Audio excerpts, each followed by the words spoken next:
Russia যুদ্ধক্ষেত্রে বড় পরিবর্তনের ইঙ্গিত দিয়েছে। দেশের সেনাবাহিনীর একটি পূর্ণাঙ্গ ইউনিটকে আনুষ্ঠানিকভাবে ড্রোন শাখায় রূপান্তর করা হয়েছে। বিশ্লেষকদের মতে এই সিদ্ধান্ত ভবিষ্যতের যুদ্ধের রূপরেখা পুরোপুরি বদলে দিতে পারে। আরটির প্রতিবেদনে বলা হয়েছে, ড্রোন শুধু যুদ্ধের কৌশলই বদলাচ্ছে না, বরং আধুনিক যুদ্ধের নিয়মও নতুনভাবে লিখে দিচ্ছে। সে কারণেই মানববিহীন এই শাখা গঠনকে সময়ের বড় প্রয়োজন বলে মনে করছে অনেকেই। রাশিয়ার নতুন ড্রোন বিভাগ ইতোমধ্যেই বহু ফ্রন্টে সক্রিয়। এই ড্রোনগুলো নিজ উদ্যোগে আক্রমণ পরিচালনা করছে।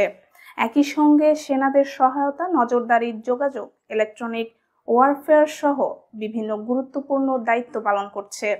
ইঞ্জিনিয়ারিং, রাসায়নিক, প্রতিরক্ষা কিংবা যোগাযোগ বাহিনীর মতো ড্রোন ইউনিটও এখন সেনাবাহিনীর কেন্দ্রীয় শক্তি হয়ে উঠেছে।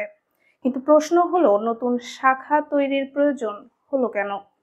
কারণ যুদ্ধের বাস্তবতায় ড্রোন এখন সবচেয়ে প্রভাবশালী অস্ত্র। আক্রমণাত্মক অপারেশনের ড্রোনের ভূমিকা এতটাই বেড়েছে যে বড় আকারের সাঁজোয়া বাহিনী নিয়ে আক্রমণে যাওয়া ক্রমেই ঝুঁকিপূর্ণ হয়ে পড়ছে।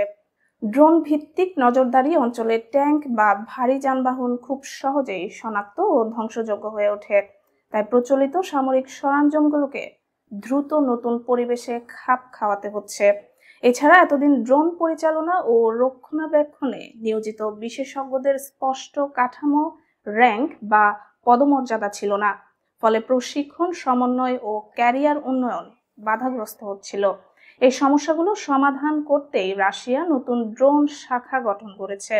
বিশ্লেষকদের মতে এই পদক্ষেপ শুধু রাশিয়ার জন্য নয়, আধুনিক যুদ্ধনীতিতেও ড্রোন ইউনিটকে আরো প্রভাবশালী করে তুলবে।